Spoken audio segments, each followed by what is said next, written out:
Every person in my team thinks differently, has a different background, has a different culture. I cannot put everyone in the same box and tell them to do exactly the same things. When I'm giving feedback, when I'm doing reviews or anything, I have to talk to everyone in a different way. Completely different approach, and nobody trains you for that. Nobody trains you for that. If you've been enjoying our talent exchange series, please consider subscribing and liking this video. It would help us out a lot. Fawad, so it's been a long time since I've seen you. So welcome to TxC podcast. Thank you, and nice to see you. Yeah. After I think 3 years, 2 years. Yeah, It's 2 been years. some time, yeah. So maybe for our guests, as we already know each other, it might be good for a short introduction. Yes. So I'm Fawad, living in the Netherlands for almost 7 years now. Moved here from Pakistan to study, did my MBA. And after that, I started working in recruitment. And so far, still in recruitment, still enjoying it, growing within the recruitment industry, I would say. Apart from work, I, as you know, love sports. And I have a lot of things going on also. So I feel like I have less time than before in my life. And I'm spending more time on music also, actually. Probably Producing. that's why, exactly. Yeah. So yeah, that's me. Yeah. So you fit all of that in, as well as being a manager, which we'll talk about later Yeah, on in the yeah. episode. But I want to revert back all the way to you living in Pakistan and then transitioning and moving all this way to where was it? It wasn't Amsterdam. It's it was called it's a small town called Apeldoorn. Okay, yeah, kind of on the border. It's in the province called Gelderland, and Okay. that is a little bit closer to Germany. Yeah. And it was a nice town, actually, really small, actually, like 5-6 bars In the whole town? in the whole town, and one club where every 2 months there used to be a nice party. Yeah.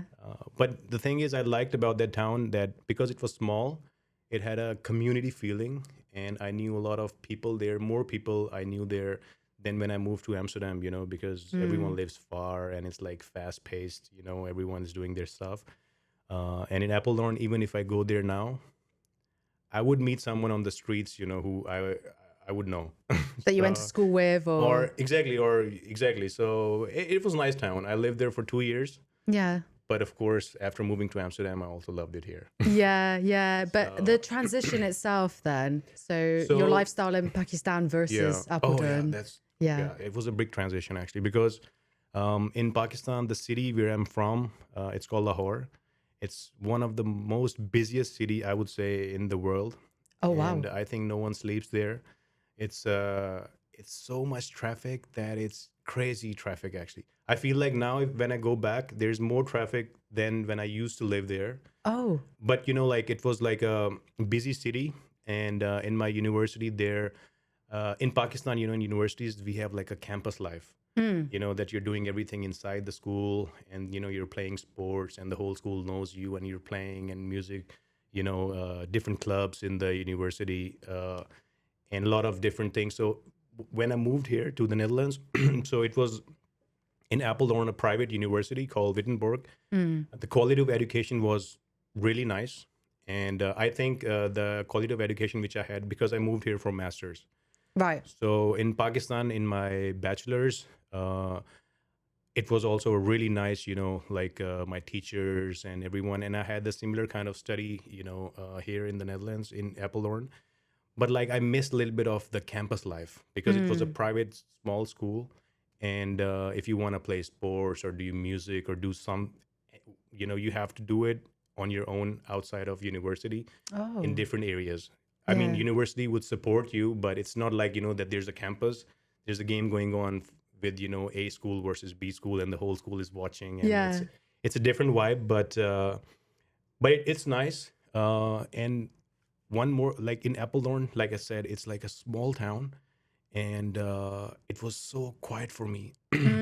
After every day, after like 5-6 p.m., it would be super quiet. And for me, I came from Lahore, which is like loud and like busy and like too many lights and always something happening. You can even do grocery at 4 a.m. there. like, Oh. like really, it's like it's everything is open all the time there. So this was yeah, this was different for me. But of course, when you move to a different country to study, because students, they're always willing to do something, and then you're with a group of people who are like always active and who are always doing things together. So I didn't really feel that I was missing out something, or it was less busy, or it's so quiet, or everything. I really enjoyed everything, Yeah. and in Appledorn, because I already, right after moving, I joined gym, and then I joined a basketball club in Appledorn, and so I kept myself busy, So Mm. that was nice. So I wouldn't say that was like something difficult for me, a transition. So it was, Yeah. studies were pretty much the same. Um, just this campus life I missed a little bit, but overall I really actually enjoyed it. The 2 years of masters which I did, Yeah. I loved my time there. Yeah. Just one thing I would like to mention. So because in Pakistan, the culture is that when you're studying, actually your parents take care of you.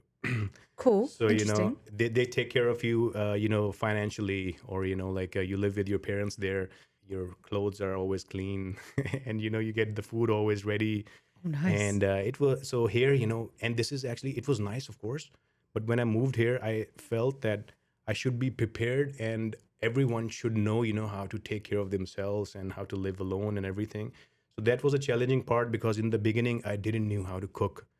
I didn't knew, like how to clean, and this. It sounds so simple, right? Mm. Like But laundry. Oh my like God. laundry or stuff, but if you have Yeah. never done it, it's something difficult for you. And so I had to, of course, learn a lot. But I think it was really good for me, because now I can cook everything. That sounds amazing. Like really. And so, and I know, how to live by myself and what things are necessary for you and everything. So I think it was a good, learning curve for me also, to move out from really a comfortable place to a Mm. more vulnerable place. Also, here I had to, of course, earn, do side jobs to, With the pay full-time with the masters. full-time masters, because of course my parents supported me with the complete tuition fee, and also like money for, like, actually they gave me money for 1 year. But when I moved Really here, nice. I Yeah. was going crazy, and I was going out and this and that. So, and I didn't really knew, how to spend, because I was spending in euros, and when you convert Pakistani money to euros, it's different. So I had finished everything like really quickly. Oh, But it was also a good learning curve for me, because I knew, okay, I will not ask them for any more money, because it didn't feel right. And I would start working, and I would then take care of myself. So yeah. yeah, this What is. work did you do during? So I was so lucky, actually. So I was ready to do whatever to get the money. So I was so first, I didn't knew, actually. So I was applying online, because in Pakistan, when I was studying, I also worked there. So in Okay. Pakistan, it's actually not a culture for students to work. If you're from a certain family, who could have enough money to support you, for example. But for me, I still, actually, after my A levels, I'm not sure in Dutch, it's in England, A levels. It's the same in England. Yeah. Here, I'm not sure Here, what it's called. yeah, but like after college, for example. So I was always interested in, like maybe traveling or doing some things, which are pretty expensive. And I knew, Mm. my parents will not afford that. So Mm. I thought, okay, I will get a job, and I will do all those things with my money. It was really good, because that really helped me when I moved here. I had already etiquettes to work, and I knew, it helped me actually later on in recruitment also, Mm. because in Pakistan I was in sales, and I knew, how to talk, and how to be in the office and that kind of environment, work environment, that helped me. So when I moved here, And how old were you when you moved I here? was 23 years old. I think I was, that's so yeah, young. I was 23 Oh, years old, and so I was looking for I was ready to do all kinds of jobs. So I remember, I was once I took my CV and went to different stores. Actually, I remember, I think it was H&M or something. I went with my CV in, and I asked the lady, who was working there. I was like, "Can I talk to the manager?" She said, "Oh, sir, is everything all right?" so bold. Yeah. Yeah. I was like, "Hey, everything is fine. I just need to talk to the manager." She thought there's like a complaint or something, and the manager came, "Is everything all right? I'm looking for a job." How So did that go? actually, yeah, they said you have to apply online. You know, Oh, you have to. no. So why I'm sharing this, because I was ready to do whatever and whatever it takes, to get a job. And I went to different restaurants also. But I got lucky actually that in my university there was an opening, job opening, and I applied there and I got selected in the school. And then I started working there. It was a job, so in the bachelor's students in that school, they had to do a project week. So in that project week, they have to go to different companies. Actually, the project leader, which I was the project leader, or I would say like a teacher assistant who would create the project. So you Nice. would go to like different places and you would create a project, and then the students, bachelor students, they would do presentations and present you their ideas on what could be like solving a problem or something. Yeah. And I would check their presentations and like guide them, you could do this better or that better. So that actually helped me, and I didn't have to do any odd jobs. Nothing bad in that, but because I was studying full time also, so I had some time while I was working, to work on my assignments or something. So I was lucky actually, I think.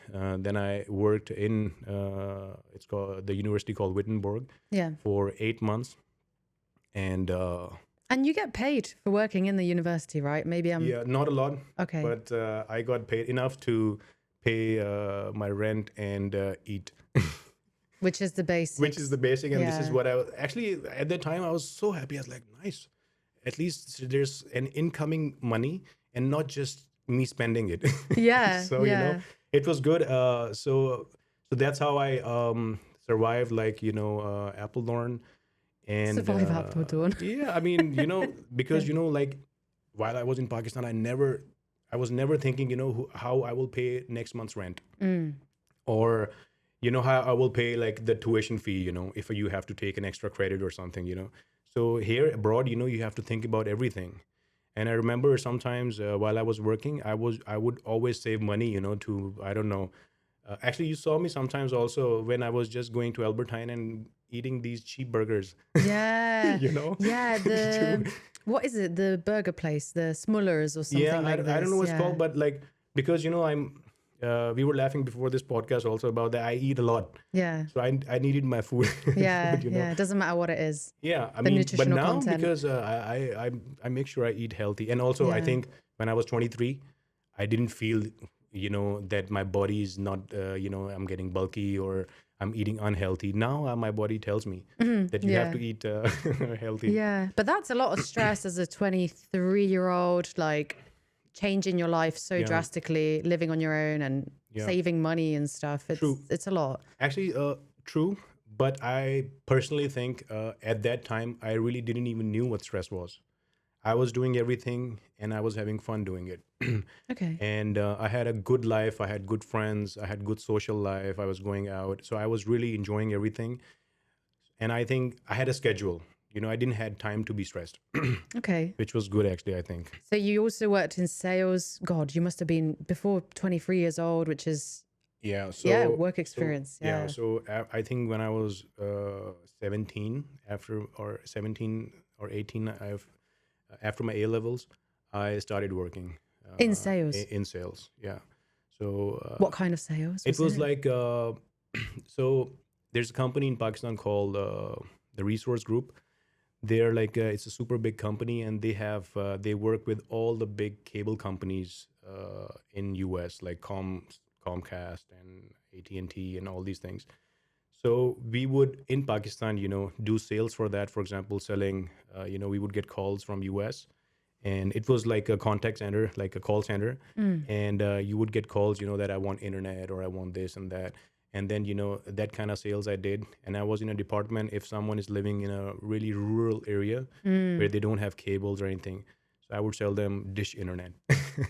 Oh, So whoa. so yeah, different kinds of like sales in the region of Canada and US mostly. Oh, did you have to work different time zones to Yeah. adhere? So yeah, so there also I had like a schedule because I used to go to school from like 8:30 till 5, and from 7 till 12:30 in the evening I would work, and then do it again next day, and Saturday Sundays I would be off. Oh, that's good. At least So you got time off. yeah, definitely. Oh, that's But intense. it was really intense, actually. True. Sometimes I would be so tired and sleepy in class. But actually, I think when you're working, the practical experience is a lot more important than when you're just studying books and Hmm. sitting in a class. Like a theory is important, but doing the actual stuff is more useful always. So you did the work experience, then you moved. So it's all about transitions this Yeah, episode. yeah, And then you were in Appledorn, you accustomed to the life there. yeah. And then you went into recruitment after your studies, right? Yeah. Yes. So how I went into recruitment. After Appledorn, after I finished my internship there, it was kind of like a full-time job actually. Uh, but after that, I was of course looking for something again to pay bills and And for food. and for food, really important. So I was looking for different things. Then I met someone who was a recruiter actually, and she told me that they're looking for people, and I had no idea about recruitment industry. And but I was, willing to do whatever, again for food Yeah. and money. Yeah. Uh, but of course, if I wouldn't like it, I wouldn't continue. So after I did my interview, I got selected, and they offered me. And because while I was doing the interview and when I read the job description, I was like, this is exactly like sales. Like Mm. you have to persuade sometimes people or the clients, to work with you, and you have to understand their psychology and you have to ask right questions. All Mm. these trainings which I did in the past with sales, ask open questions and probe into the needs of your customer candidates. It was pretty much the same kind of thing. Mm. So I started working there, and And it was in Amsterdam, or did you stay in Appledorn? so the job was in Amsterdam, and I was still living in Apeldoorn because Amsterdam was expensive to live. So for 1 year, when I worked in that company, um, I would wake up at 5:30 in the morning because I had to be at work at 8:30 in the office. And in that office, you have to be there at 8:30. So Mm. so my schedule was I would literally wake up at like 5:30 in the morning and be in the train and come to the office, and we finish at 6. Initially, when I was there, I was still doing my master's also because in the first 8 months Oh my I was in gosh. university, and then my master was still going on. Then it was a side work for me, and Okay. Did you work 5 days? I worked 5 days. But in that time, because when I started in the first 2 months, I had like only two exams left, Ah. two courses left. So I finished them. Then I had to write my thesis. Mm. So of course, I was thinking that it would be easy. I can just write the thesis in my own time, but it takes a lot of your time. Mm. So it was tough. But I didn't have to go to classes actually. So I was working like full time in Amsterdam, and yeah, I would be out all day, and I would reach back Appleton around 8:30, Oh go my God. work out, and the stress is gone, because that's really important actually. I think I say this to everyone. Mm. Doesn't matter how tired you are at work, however, whatever you're feeling, you're stressed, you're feeling you're this and that, blah blah blah, go work out or run. You feel good. Mm. So and Dopamine. like exactly, Yeah. exactly, you just run, and or do whatever, sweat, and then you get this dopamine hit, and you Mm. feel Even late in the night, because I've heard some stuff that like if you work out late in the night, you stay up yeah, and that's stuff actually like true, that. because like for a lot of people, if they work out late in the night, because you have so much energy in you at that Mm. time after workout, you cannot go right away to sleep. Mm. Now if I work out late in the night, I cannot go to sleep, but at that time when I was 24 years old, I could sleep even now I can sleep. I am good with Yeah, sleep. you said sleep. that earlier. I said that earlier, right? So, but at that Yeah. time, I had no problem sleeping. I would just go work out, come home, eat, and sleep. Yeah. Just keeps Fawad Exactly. happy. But also, like, of course, when you're waking up at 5:30 in the morning and then whole day of work and then working, you're so tired that you just Mm. sleep. What about the Friday? Because it was like that culture. It was Friday Oh drinks as yes, well. You would stay. yeah. So Yeah. Wow. some of my friends, when the people I used to live with in Appledorn, they still, when I meet them, they say, Fawad, every Friday he would come home and he would say, "Oh, I had too many drinks," because because it was actually so every Friday, the culture was that you can already start Because it was a in the recruitment office. It agency. is recruitment agencies, and in these kind of setting, I think for companies also it's really important that their employees have fun one day because then they feel fresh because Yeah. it's stressful and you're working long hours and like Mm. you're working a lot basically. So it's a good thing to bond with your colleagues also. Yeah. So Outside of work. Yeah. exactly. So that and also where I was working, in that building downstairs, there was like a I love bar that Ox. place. Exactly, it Yeah. was I really still nice. go because I work in that area again. Ah, okay. I I brought love. my colleagues to Ox. Oh yeah, Yeah. exactly. Memories. It's exactly it's a nice place because if after office you have to go far somewhere to be in a bar or something, then sometimes you don't have that energy. But in Mm. Darwin, you just come down and it's there. Yeah. And so we would already start at 4, have some drinks, Oh, and you would be yeah. still working sometimes after 4 or 5 drinks. If you're talking to a if you're talking to a That sounds candidate or really a client, wild. I mean, okay, 4 or 5 is a lot, but after some drinks, sometimes you're so relaxed with your candidates or Yeah. clients also, and you're Oh, having you more would be fun the with. salesman of the week. Yeah, Like, I exactly. was so confident with my clients, and I just found it a breeze, but it's not really, we're not promoting drinking on your Yeah, job. no, no, no, no, no, To be more relaxed. no, and also everyone should know their The themselves. limit. Yeah. But it was really helpful. Like, you were in my team, right? So I think we even won a competition to start drinking even earlier. Do you Yeah, remember that actually, one yeah, time? It yeah, was like yeah. 3 And p.m. I think we won like we could drink early or we could Leave leave early. early. Then there was this something. What is it called? Lunch Lunch hour, club. lunch club. Actually, yeah, A lunch lot club. of like agencies do that. Yeah, Yeah. exactly. Which was awesome. Yeah, exactly. Yeah. And also one thing I actually missed, I just came to my mind. So after I think 6 months, then you get like a gym pass from your company Yeah. there. So then my life was a little bit easier because I would go to the gym in lunch break, and the gym was really across the street. And it was a 90-minute break. So you could Exactly. actually do the gym and then grab some lunch as well. Exactly. Grab You your do burger. exactly do the Yeah. gym, take like a shower and be fresh again for the second half of the day. Yeah. So that was nice actually. Yeah. Yeah. I do that now because I get one fit with work. So I fit Oh yeah. in the gym during lunch, and the difference, you don't get that after lunch dip. You Exactly. Yeah. just You feel have like so much, awake again. and also in the evening, for example, you have more time for yourself actually because you already Yeah. done your workout and everything. So that was actually nice actually. Yeah. And how Yeah. did you find, because everyone's story is like, I didn't know about recruitment until someone approached me about it. That's everyone's story. Yeah. How did you find it from studying psychology and stuff, transitioning to like working in recruitment? And like you said, it's similar to sales, but did you find it easy to like, So yeah. So basically, when I moved here, my field was operations management and business administration, and if I would do something with psychology. So in, for example, Netherlands, most of the jobs which requires you to do business administration or operations, they would require you to have Dutch language skills, ah, and I didn't have that. And also, as a newcomer in a new country, especially the people who would require, for me personally, when you come from Pakistan, you need a visa sponsorship, to be able to do some any work actually.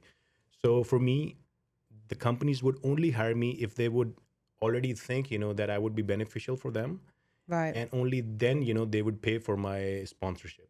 So for me, I would say I had less options than the people who could work anywhere. So for me, the language was an issue, and also I find I find recruitment a little bit easier because I had that kind of experience. And of course, I'm sure the company also knew actually that he knows what he's talking about and what he's doing, and he already has some experience. So it was Yeah. easier for them to take a bluff on me than someone brand new, for example, Yeah. Like who didn't me. who didn't have an experience. I think you Yeah. were like also good because your natural talent is talking, and like Oh, I hence think the so. podcast. Yeah. Oh yeah.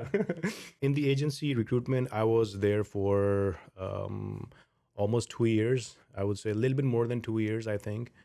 And then in agency recruitment, it's so fast paced, and there are so many targets, KPIs, sometimes micromanagement, and you're always like, it feels like you're always running.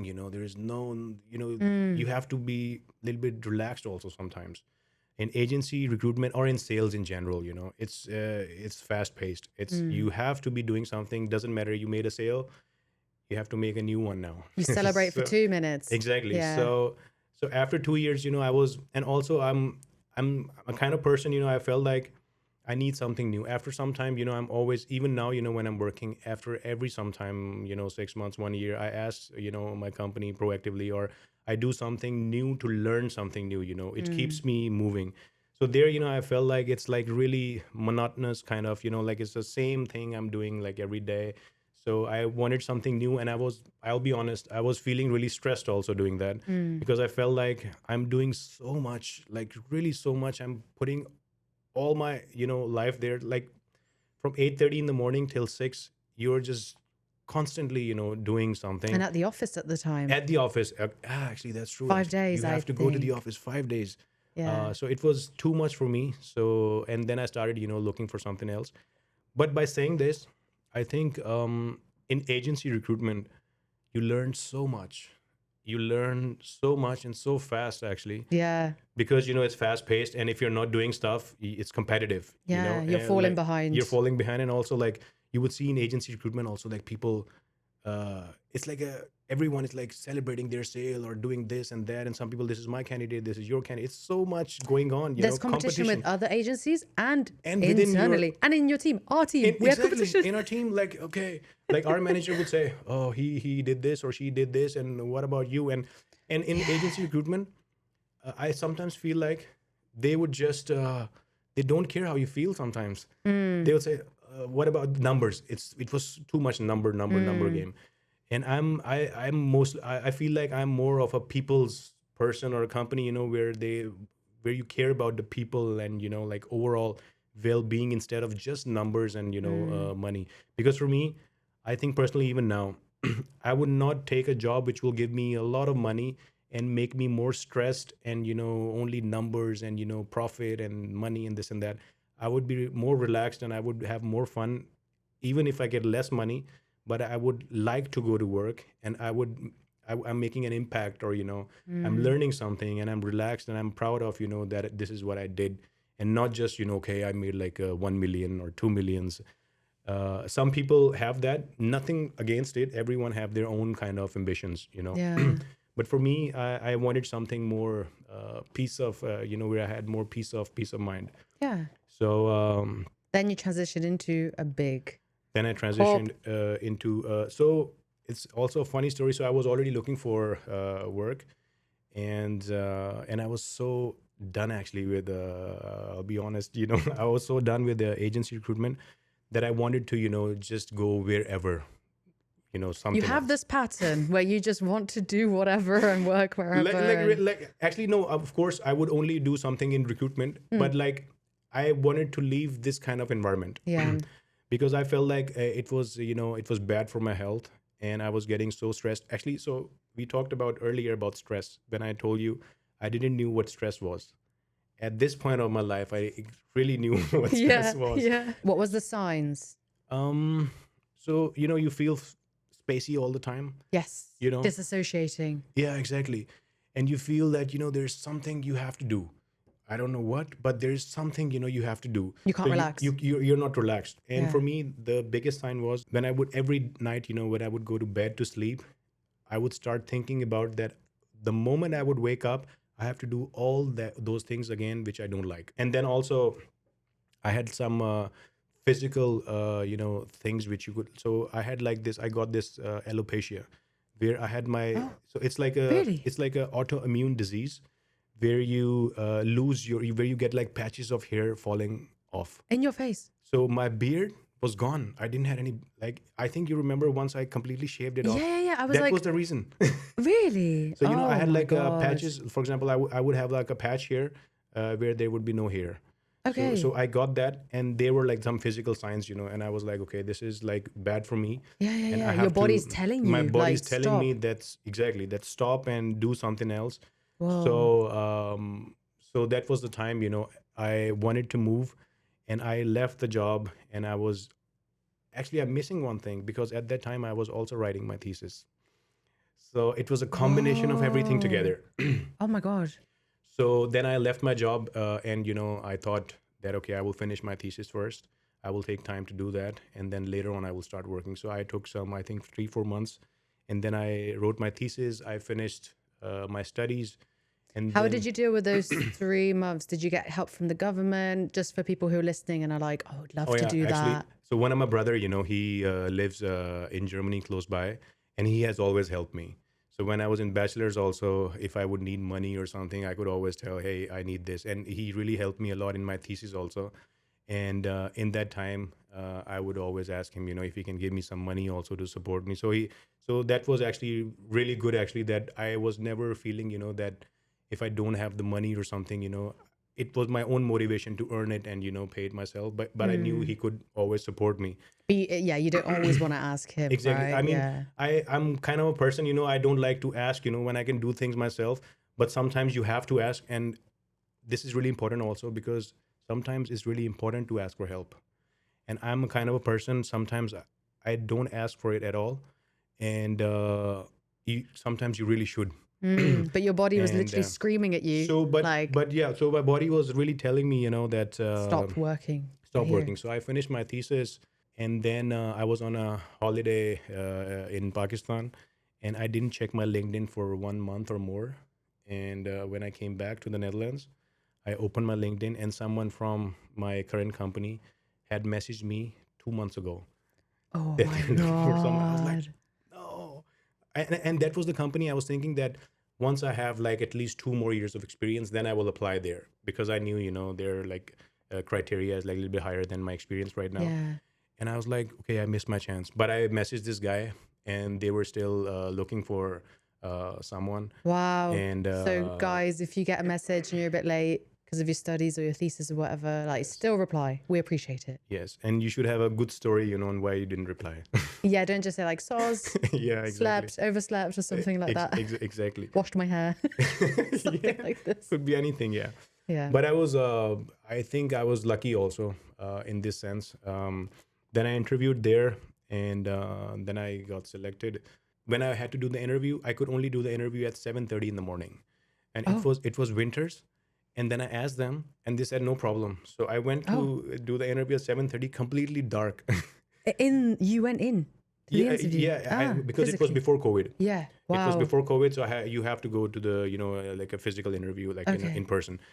So I went there, and they were the only two people there in the office, Oh my but really God. nice people, still in contact. Actually, still working with them, but working in different areas in the same Nice. company. Yeah. And I liked them; they liked me also. And then I did the second interview, and then things worked out. And then I started working there. Yeah.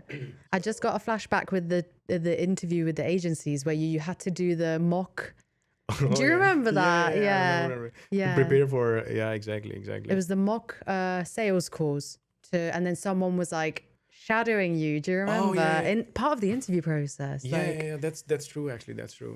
I find that I couldn't, even though I have experience, I don't think I would be comfortable with that. Yeah, exactly. Yeah. Because like, of course, you have to be yourself completely, and sometimes you're always thinking that there's someone shadowing, and I don't know. But yeah. So this was my transition then, from the agency to like a corporate recruitment with a big company. Mm. And so when I started working in, you know, in Capgemini. And you moved to near Amsterdam, sorry, at this point as Oh yeah, yeah, yeah. well. So Yeah. yeah, exactly. So I was already there at that time, Yeah. in Amsterdam.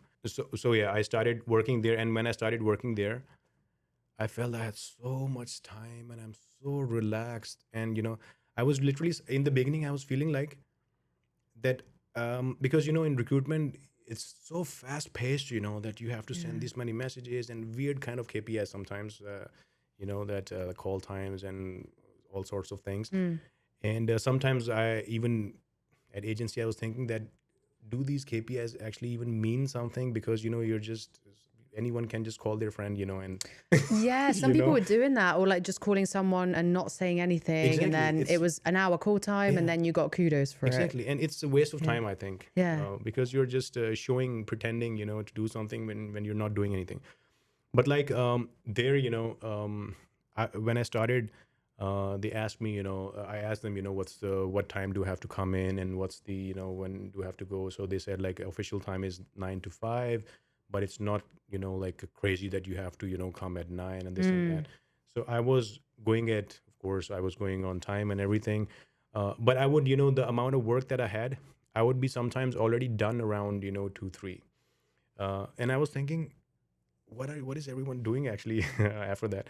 But like really slowly, of course you get more work, and you're, because when you, and this thing was actually really positive for me that I came from a recruitment agency, because in the first months, my manager, he would say, hey Fawad, you're a machine. Like the people who are sending messages in like 3 months, you're sending in like 2 weeks to LinkedIn, Jesus. because we were used to that, in agency. This is, Yeah. you sit there, you're doing your stuff.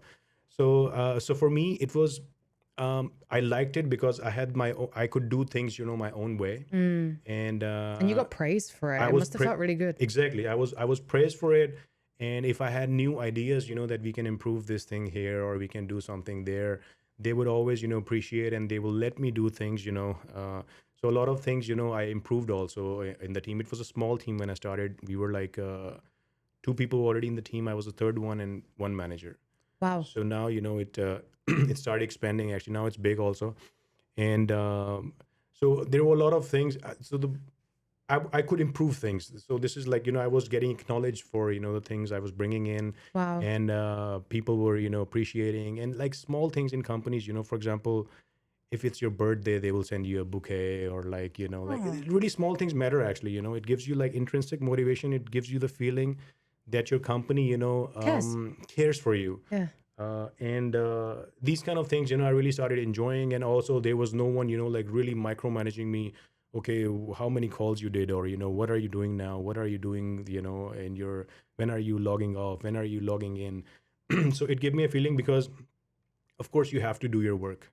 If you're not doing your work, then your manager have to tell you, Yeah, of course, to check up so on you and see what's wrong, exactly. right? But like there are different kind of managers also. There would be some managers, even if you have done all your work, they just want to see you sitting behind the laptop, just for the sake of You are there. you are there.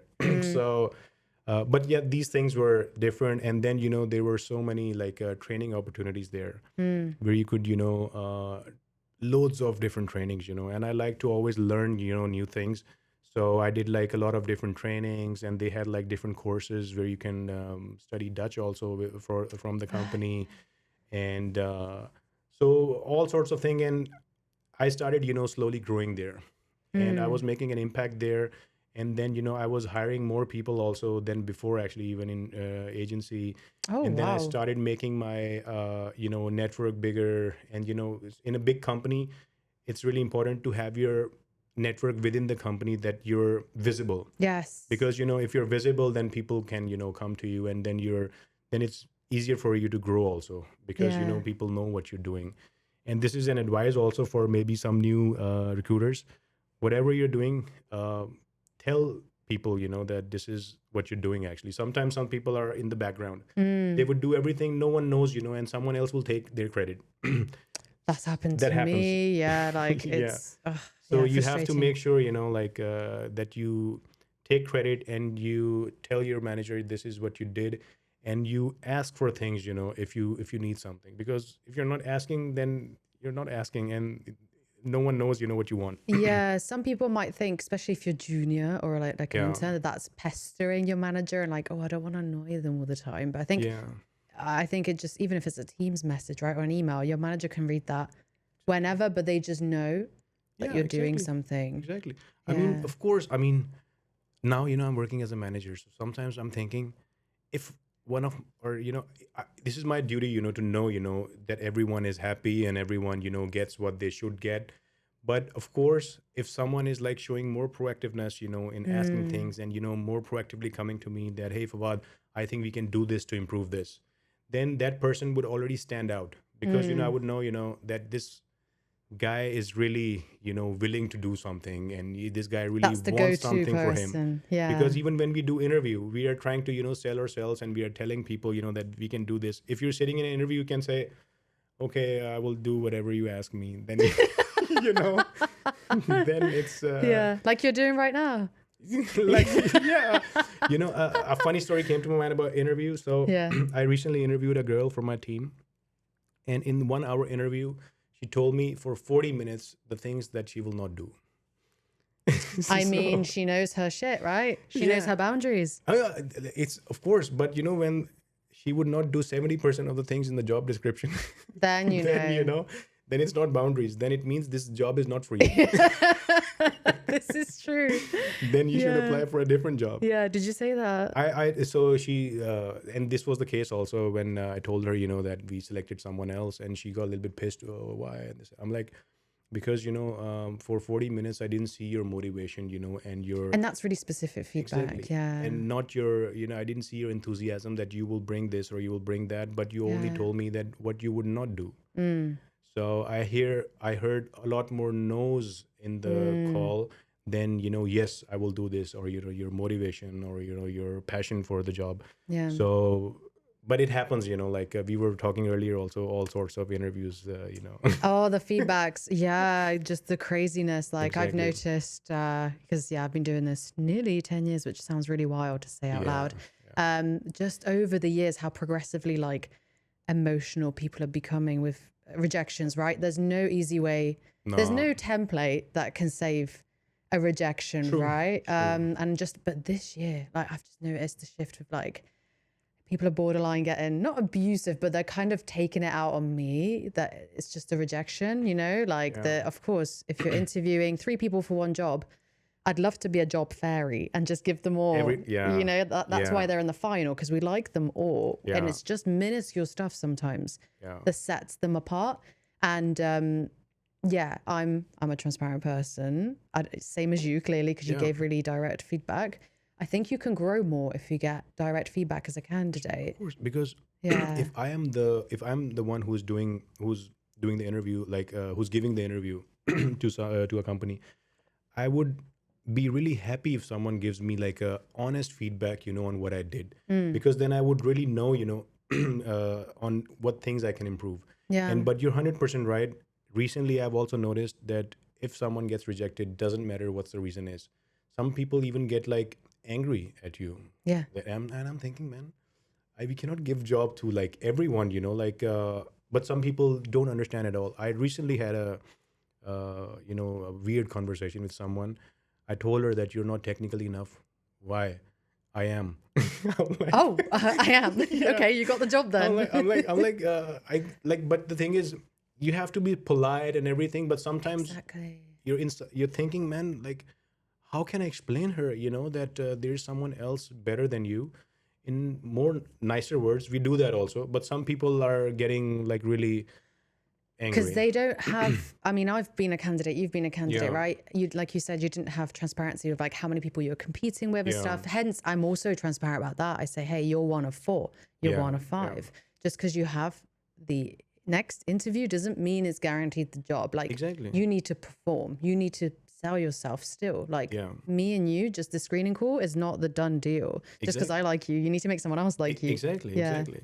But like, yeah, sometimes, but the thing is, in the past, actually, I think 2-3 years ago, it was not that bad. Not that deep. People were like, I think because there was more jobs. We were in Maybe. tech, right? So Yeah. people were like, whatever, I'll just get another job. Yeah, Yeah, exactly. next one. I have 10, Yeah. 10 other opportunities. Yeah. Yeah. But now, recently, like, maybe you're right. There are less jobs, and people are already frustrated that they're not getting in anywhere, and then they are just frustrated also that. I And they was get so ghosted good. a lot, I Yeah, and they heard. get ghosted a lot Yeah. also. But like it happened once. I applied for a job in a company, and then the recruiter told me that your first interview was amazing, second interview was amazing, and then I didn't get selected. And I'm like, everything was amazing. What happened actually? And then she said, you didn't have experience in this thing. I said, I had experience. I only had experience of 3 years in this thing. Oh. And then I was like that person, who would really want to ask, but I was not angry, I just wanted to understand, Yeah, yeah. but, then she told me that the person that we selected, that person has 10 years of experience in that area, and you only have 3 years of experience. So Right. that's why, we selected him, and it was a good feedback for me, Mm. that I knew, because if she wouldn't tell me, I would be always thinking that I would think all kinds of things, like I'm not good I'm enough, not good and enough, or yeah. what did I do wrong, or I wouldn't know. But then I knew, because when she told me, I was like, okay, now Yeah. yeah, it makes sense that you gave the job to the other person. Yeah, yeah. So I think when we're actually contacting the candidates and we're being direct, Yeah, it's just that built up frustration from the ghostings, not hearing back the vague feedback. yeah, Because finally someone is responsive. So you're exactly. like, that kind of like customer service. When you finally get on the phone to someone, you're like, my fucking car is broken. Like, I've been Exactly. waiting for an hour to talk to you. Yeah, Like, exactly. it's just that built up frustration. I think Yeah. it's nothing personal, but for me, like, I'm a service driven person. Mhm. So I'm like, hey, this is my job to wrap it up and Yeah. give you closure and give you feedback. So then that's how you repay me. I kind of think I'm kind of glad we didn't go with you. That's just really honest. Like, you've shown your true colors, kind Yeah. of thing, Actually, right? it happens sometimes, that the DNA is not matching with the candidate sometimes. Sometimes they are technically good. Like once what happened, I think a few years ago, I had an intake with I think a solution architect or something, like a senior Mm. position. And then I'm asking this guy, hey, like in intake, you ask like different questions, where are you from, what do you want, and just some questions on their personality and background, and just Yeah. talking to them. And this person told me, and oh yeah, I remember, I was introducing myself. Hi, I'm from, Fawad, blah blah blah, working here. And this guy told me, I'm not interested who you are and what your company does. Ask me the real questions. And I'm like, what do you mean by real questions? He said, ask me the real technical questions, which I'll be working on. I told him right away. I said, I don't think our DNA matches. Even if you're technically good enough, you're not good enough for this company, because we want a person, not Yeah. a computer. Mm. Who would just do like coding or something. But sometimes these kind of people, maybe they're not trained. Maybe they don't know how to act or something. Because for me, it was weird that at this position, if you're talking to a company, show interest. That if you don't want to know about the company, well, like what what are you doing Yeah. actually? Or when they ask about salary flat out, Yeah, when your first question is like, okay, I don't want to waste my time. What's the salary? You're yeah, like, are you the president? Sorry to waste your time. Jeez. Like, exactly. And then in these kind of so personally right now, sometimes even if I'm struggling to find a candidate for a certain role, if I find this kind of candidate, even if that person is technically good, I usually don't proceed with them, because I know that this person would be a troublemaker later on also. it's about like fitting in with like the current team and stuff. And if you have Exactly. someone who's so not there for the team or not there for the mission or understanding, Exactly, just you know for what I the money. mean? Yeah, Yeah, just for the money. because that person would right away switch jobs when Something he better comes. something better comes. So because especially in like a permanent recruitment and in bigger organizations, you're always looking for people who can stay with you for a longer period of time, Mm, because it's always good to retain your own people than hire someone new. yeah. So initially, I think it's really important to really make sure that you check everything instead of their tech. Other than apart from their technical skills, you check their personality. Mm. And we also do like a personality assessment, which is Ooh, I am which so against them. so I Sorry. have but I can understand why you Yeah. mean that, but I also have a double feeling of that, because it helps also, but for some people it doesn't help also. It depends on who's reading the assessment, Right. because sometimes there would be some people who would only judge the person based on their personality test results. Yes. Then it's wrong, Mm. because a person can also, for example, if a person has done like multiple personality tested with different companies, they would also know how to play with it. Oh, I didn't because even think of that. because like you sometimes I sometimes do that, just to see, because it's eventually a computer, and based on the data they give you the answer. Yeah. And if you're a little bit smart, you would know, if I give these kind of answers, my personality would be in this area. So some Mm. people can really play with it, but of course those people probably would have some trainings in the past on these things. Maybe that's why I Right. can do it. So how it helps actually, so for example, if I'm interviewing you and you would tell me your personality is, like you can do this is your personality is on this side, for example. And then in your assessment, the assessment shows your personality is on this side, completely opposite. Then the next interviewer can use those things and ask, hey, in your previous interview you said that you're persuasive, or you're this and that, blah blah blah, but your assessment says something else. So which one is true? Mm. And can you explain why there's a difference? So then the interviewer can go more deep into their personality and their culture and what exactly they want. Interesting. So this way it helps actually sometimes. Yeah. In So one of my previous companies, I knew the COO. So this is how he hired me. Then I realized when we started recruiting developers and stuff, they had to do the personality tests. And we had like a provider. And I was like, I'm going to take it. I want to see if I'm like yeah. eligible. And I freaking failed. I failed a test. So Like, was it like a personality test, or was it like a it was intelligence test? There are two different kinds. It was called personality. Did It you? was like behavioral stuff. Like in a situation like this, how would you react? A, B, Okay. C, D kind of Okay, thing. okay. It said I was 95% extrovert, which is wild because I do like my downtime. So I was like, is that true? I don't know. But on the criteria, like of the company, I scored like 19% and we needed like 35 minimum. And I was like, shit, if I actually did this test before I Then you would- joined, I really wouldn't have had the job. Yeah. Which is, I was like, so what's wrong with me? Yeah. Like, Yeah. what am I not good at? Yeah. I know what you mean. Yeah. But actually, it's also strange for me to hear, because like the personality test, there is nothing wrong or right in it. So it's personality. Your personality. One person has this personality. One person has this personality. There's nothing wrong with any one of them. They're just different. Yeah. So like if No, a but company. we used to reject people. I know. Some Yeah. companies do that actually, and this is why I was saying that it could be used in a wrong way also. Yeah. Because some people will say, "Hey, this person got like, I don't know, 40% in personality test, fail."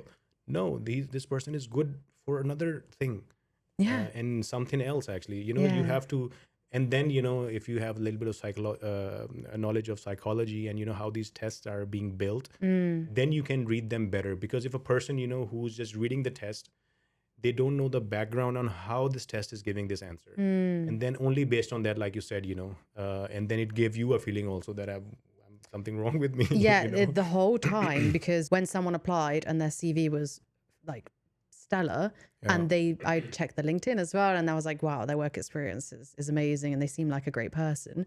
But then they had to simultaneously take a test in their application. And if it was below 35, I'd have to like put a business case in for the person and sit with X person, I think it was HR, I can't remember, as a while ago, and say like, I think they'll be good for an interview because of X, Y, Z. So I was like, it was in the back of my mind because of my own results. I was always like, yeah, like what does it even mean? Like, yeah, it was strange. When I actually started, we had like a test which was personality and intelligence. And I started noticing in the beginning of working here that so for example, if you're hiring senior people, who have like 10 years of experience or more, they're out of school for so long that they're not used to quickly do math, for example, or, do some, like crazy, like test, like GMAT or something. Because when you're in school, you're doing it every day, you're doing tests and everything. So when you are checking someone's personality, because these personality tests, you have like 30 minutes or so, and you have to answer 70 questions or something. You have to do quick math and, these, I don't know, these different things, sequences, or, blah, blah, whatever. So if a person is out of school for so long, and if he's not able to quickly answer this, that doesn't mean that person is dumb. No. They just don't have, Or crazy or something. Exactly. They're not used to it anymore. Yeah. So that's why I actually asked my manager when I started. I said, I think that this personality test is not this intelligence test is not really good, and we are losing candidates on that. We should have another kind of test which tests their knowledge for the job, which is a coding test. There you go. So Yeah. so, and like I said, so this was the good feelings, good things, about the company, because if I would say, that this would help us, and this would be better for us, they would let me do it. So now, we do for technical people, only the coding test. And because, they have to show their coding skills, they don't have to show, that if they can get in, I don't know, MIT or Harvard. Yeah, So absolutely. when I joined, I also had to do this intelligence test. Yeah. So it was, I already, I went on different websites and already prepared, a little bit to do a practice test. And then I thought when I would be doing this test, I would, like put a calculator in front of me also. Because it's not supervisioned. You can just, It's not you doing yeah, it at home actually. yeah. And, Oh, I thought I will just do it in this way. I'm telling, so everyone knows actually how I did it. But so when I started the test, it was so fast that when you had no time to touch the calculator. ah. If you're trying to solve one question on calculator, then you would miss four questions. So it's actually worse. So I was like, oh shit, okay, no calculator. Yeah, I'll yeah, just yeah. do it. But I'm glad actually I passed it. But for me also, because also like I said, I was fresh also out of school, so I personally don't think you can judge someone's intelligence on these tests. It's Companies take note. yeah, it's because if I was not able to do this quick math, would I be dumb? Like me, I was I don't dumb. I was 19% I dumb. don't this is weird actually. Yeah. Because like and every person is judged in the same way. What if someone studied something psychology or something else in the background, and they're so I'm also like you said in the beginning, I'm not against these tests, but they should be specific to specific audience, Yeah. and then they should be read in a certain way, Yeah. and the people who are reading it should be trained on it, on how to Or prepped to or do it, prepped, right? exactly, or Yeah. prepped. I recently actually did, I think a few months back, a training with all the interviewers, who are doing the interviews on this, that how to read this test Cool. and what is the background on this test, because this test also shows that some person is in yellow personality area, Oh my some God. I person heard is this at green, work. Someone said, "Are you red?" And I went, "Am I red? What does that mean?" And they were like, "Are you a red or are you blue?" And I'm like, or you're blue or red. Yeah, and now yeah. I know it's this personality thing. Yeah. Yeah. But it's actually really interesting, actually, because, some people who don't know that, they think, oh, red is bad or blue is this or yellow is this or blah, blah, blah. No one, everyone has their own personality. And this test only shows you, if you know it, because in company, there are different kinds of people and you have to work with all different kinds of people. So if someone is red, and if you're in the opposite area, yellow, for example, you should know that red thinks in this way and red should know yellow thinks in this way.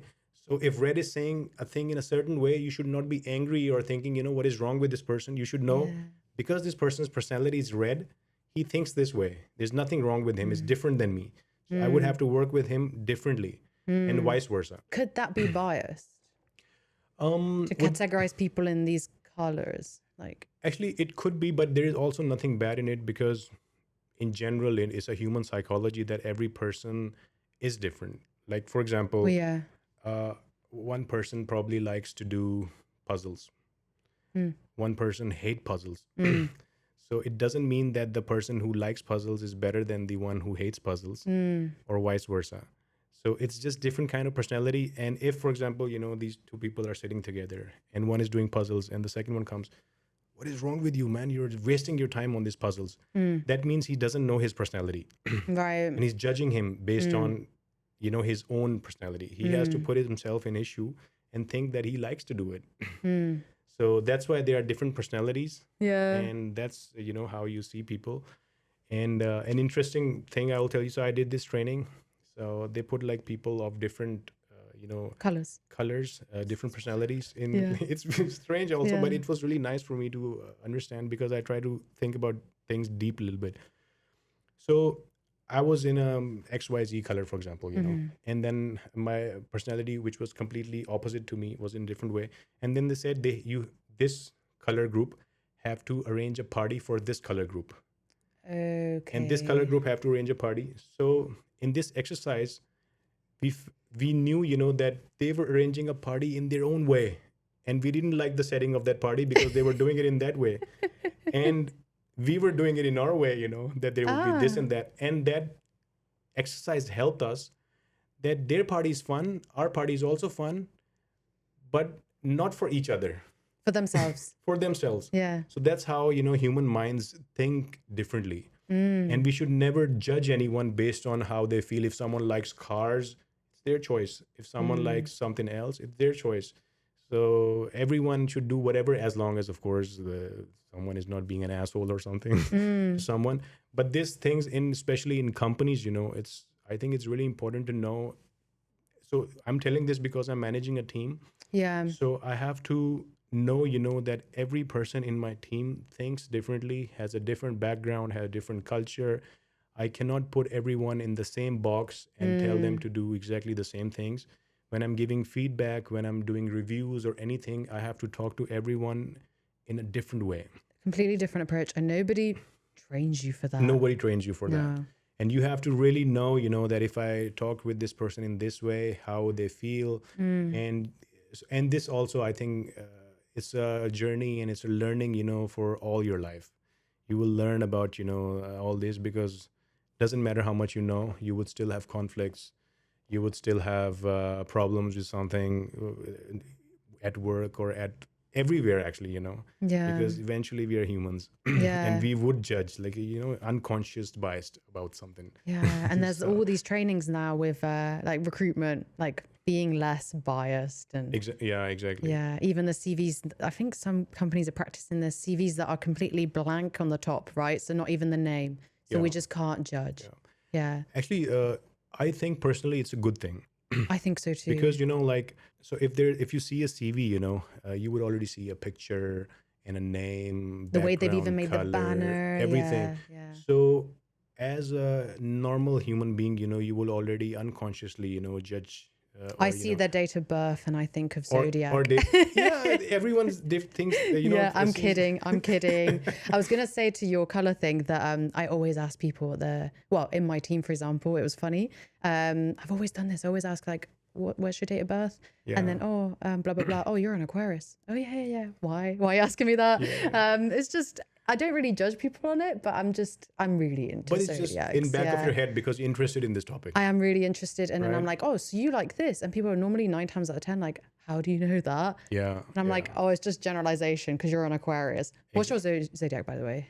I am 23rd of November, so it's Sagittarius, I think. I love Saggies. Thanks. Yeah, but now I'm biased. I'm consciously biased. Yeah, so I mean, this is I'm joking, I'm but this joking. is like this is what exactly I mean. Like Yeah. based on the things which you have in your personality, you're biased Yeah. on something. So unconscious bias is also, so for example, I as a human being, based on where I come from, my country, my parents, my culture, my religion, I had learned things in my childhood and all my life, and these things are stored in my brain. So our brain works in a way that if we see something, our brain, because it wants to save energy, it quickly tells us that if you see this thing or this person, quickly tells us if this is bad or wrong or whatever, and like you try to save yourself or Yeah. do something. So unconsciously, your brain is telling something, about people or a situation, For example, if you see like 5 people coming to you, you would just run. Maybe they're not doing anything. Your brain is giving you a signal, danger, run. Because it's a big group, It's a big coming group, towards because you. based yeah. on you saw in movies or whatever, based on your when you were past, younger, based for on your example. past experiences. So sometimes when we see CVs based on someone's name, someone's background, someone's way of their look on the CV, your brain unconsciously is biased on something. But what you have to do, you have to be, as a trained person, know Yeah. that your brain is giving you a signal, but it's not necessarily true. I get this when I see Times New Roman font on a CV. I see it and I'm like, oh, for fuck's sake. It's so hard Yeah. to read. I'm so sorry, but please stop using Times New Roman. Yeah. I'm not going to judge the CV though. Yeah. I'm not going to reject that person, but Yeah. I'm like, fine, let's read the content. But there's something which comes to your mind, right? Yeah, yeah. But this is a good thing because you know that you don't like this, but you would talk to that person, and then after talking to that person, you would base your experience only after that. And then tell them, And you use a will- different font. You will exactly use use a different font. So you're right. Some companies, what they're doing now, and some universities also, when students or some people That's apply. brilliant. So there should be no Yeah. picture. It should be an anonymous CV, and you would be only judged based on your experience. I would like to try that, like the blank kind of top of the CV and Yeah. then yeah. Yeah. But But for yeah, ATSs, that's a different topic that they would have a hard time storing. it would be It would really be tough. chaos. It would be Yeah. chaos. You can never find the CV again. Because it's just Exa- Mr. or Mrs. Oh, no, just blank. exactly. Yeah. And yeah, it will be a mess actually. We do that, but not because of this reason, because of GDPR reasons. We Yeah. cannot save any personal information or something, Yeah. so we anonymize everything and remove everything, and we put a code or something like that. So Oh. Oh, it's like a code to access the so CV. so what I did actually, because we were told sometime back, I think around 4 years or something already, 3 years, that we are not able to save CVs. And for recruiters, if we don't have the CVs, we need the The CVs. managers are also like, where's the CV? Exactly. Yeah. So what I did, I told everyone, and I also anonymized the CVs, no picture, and no name, no address, anything. But I would put a specific code in front of the CV, like ABC 123, whatever. It's a Yeah. way of how I do it, so I can remember it. Yeah. And then with those specific codes, I would know, that this CV is like this, and this Yeah. person's CV is there, and this is there. Wow. All So right. so we are still GDPR compliant, Yeah. and Has it we made still have that. changes, anonymizing a CV with hiring, or not really a So difference? to be honest, this is because sometimes when someone is already hired in consultancy, after hiring people, you still need their CV because you have to put them on a project. Yes. And if you don't have their CVs, then how would you check, on which project is matching their CV? So that's why, because we are not allowed to save the CVs, then, I would still save the CVs in a specific folders with these anonymized CVs with these codes. So Yeah. we can still access it. And then, we can use the CV, to propose a candidate to a client or something. And of course it helped because, when there's an audit, they would check your computer in and out, and if they find something, you're screwed. Yeah. So it helped actually. So because I can still have the CVs.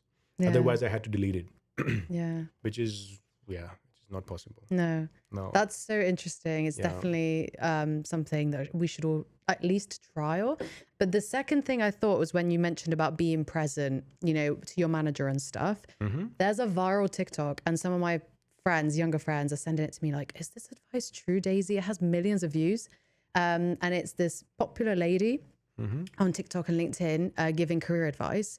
And she basically, I don't want to judge your, cloud your judgment, sorry. So I'm not going to say what I feel about it. I want to hear your opinion. Okay. And she basically says, I knew these guys at Nike, directors, and how did they get promoted so quickly? They were always in the office and always, they're called like the walkers, always at the coffee machine, always talking to people, always in the corner, like always present. And she said, yeah, you need to basically be more present, like Yeah. even at the office to get a promotion. So obviously there's backlash. Like, what about hybrid work? And people commenting, more like younger people, right, saying, oh, great for extroverts. They're going to get Yeah. promotions. What do you think about that Actually, it's a advice? great question, actually, because it's really interesting. Yeah. And I have, again, two sides of this. So, personally, if you ask me personally, I think if someone is good at their work, they don't have to be drinking coffees or go for, beers or, be at the coffee or in the office. Their work should be recognized without doing these things. Because, again, everyone has different personality. If someone is an introvert, doesn't like doing that, then their life is difficult because they have to do it to get promoted. So, so personally, I think that people should be, based on their, work, actual work, they should be, promoted, or they should get, acknowledged for what they're doing. Yeah. But the sad reality of the companies is, which is true, this lady said, that in most of the companies that I know, at least, you have to be doing these things. You have to do these things. Work loudly. You have to work loudly. You have to, be friends with some important people. You have to be drinking coffee with some people. They say hi, hello, so people know you, because it's a general human feeling that when you feel some close to someone or you're connected to someone, that person would already like you more than the person who's never talked to you. So it's sad, I would say, because this has nothing to do with your actual work. But you have to do it. Mm. I'm So I've seen it because with COVID and stuff, right?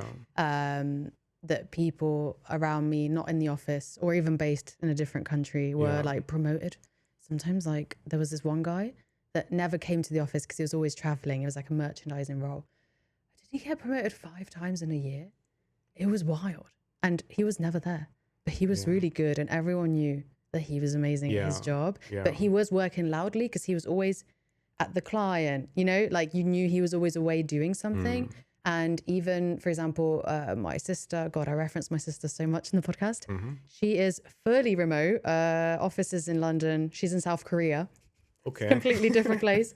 And she gets Employee of the Month all the time. And she's a graphic designer. Okay, nice.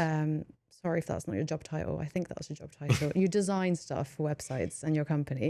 But she gets Employee of the Month like all the time, Mm, and she's always working and yeah, just always on Slack though. So I think you can be loud. For example, I'm loud on LinkedIn. yeah. Everyone knows I'm doing stuff, and on the podcast and harassing my boss. But does it Sorry. help you? I'm sure it does. It has. Yeah. It has. I'm not necessarily loud, working loudly to the point I am. Going to the Mm. office 5 days, no way. Yeah, yeah, I of like course. to sleep in, not commute. After COVID, I think 5 days are a lot to be in the office because it takes so much energy to travel, And and not you have everyone's to, there. not everyone is there. You have to Yeah. plan, I don't know, your lunch and this and that. And I feel like sometimes I'm more productive at home Mm. because I can get things done. And if I'm sitting in front of my laptop, I'm doing stuff. In the office, you're going drinking coffee, or just walking around playing table tennis or something. Yeah. So 5 days is a lot. I feel like if someone is doing his work really good, their manager should recognize that person. And I personally think my team probably is hearing. Maybe you're I thinking love that. something. Hi, team. Maybe you're thinking something differently. But I personally, see who's doing what. And in my team, there are some people who are doing a lot and they're not loud. And I always, go to them and I tell them to be loud because I'm not the only one who's have to see them. Everyone else has to see them. And apparently this is how it works in companies, that people should know that this person did this person did that, and Yeah. that's how you get promoted. And you have to advertise yourself. I So think that's what it is. yeah, Yeah. but there are some people also who are only loud, that we are doing this, we are doing that, we are doing that, but in reality they are not doing a lot. There are some people in every company, I would say, you would find Yeah. them. In general, in life also, you would find some people in university. Sometimes when you do presentations, someone would take all the credit and everyone else would Yeah. do It the shows work. up at the end. Yeah, exactly. Yeah. Oh, So fucking they're hell. all sorts of people. But the answer is, again, it's important to advertise yourself. I Yeah. think that's how how you're seen, basically. So it's Yeah. important to be seen, actually. But whether it's virtually, whether it's just pestering your boss and letting them know you've done stuff, Yeah, as long exactly. as you are in their radar, I think Yeah, that's the exactly. important message. Exactly. I think just one last question, because I also have viewers that are early careers dash leaving university, have no clue where to begin with like the job search. With everything you've just said, because it's like you had your sales experience, etc. If you could go back to young Fawad, or even the viewers who are watching, like what's the biggest, like the one tip, like that will help them? I think the most important thing is that you should have like a technical skill. So technical skill doesn't mean coding or something. For example, sales is also a technical skill. Something you can put on the table, because a lot of people after studies, they just finish studies and they say, okay, we did like bachelor's in operations, but what do you know? What can you bring to the table for a company? So you should have some kind of technical skill that you can like sell yourself, or you can do something with it. And second thing is, of course, I think LinkedIn is still my best friend. uh, just connect with people, Classmates. classmates. Your network should be like expanding every day. And when you apply for a job, after applying, maybe sometimes personally messaging that recruiter or the hiring manager helps, because sometimes I feel it. This is so if someone applied to a job and it comes to our portal, so because we get loads of applications, so sometimes if after applying someone would personally send me a message also, sometimes I would read their profile earlier than the others, because I A was like, oh, hundred okay, percent. this person, applied, and if he sends me 2 3 messages, I'm like, okay, I will check your profile. So I think it's again, It's the customer service side of it's a us. Like, yeah. let So me help you. exactly, Yeah. connect with people and You're learn a gonna get skill. 100 messages for one job now. Yeah, exactly. Yeah, actually, but it's good actually, Yeah. because if Shows then interest. people are listening to me. Yeah. If I'm looking to maybe work with you at Capgemini, or I just want advice, or I'm using LinkedIn a bit more and I want to connect with you, Hmm. is LinkedIn the only place to find you? Or are you available on other platforms? I mean, professionally, I think LinkedIn is the best place to find me.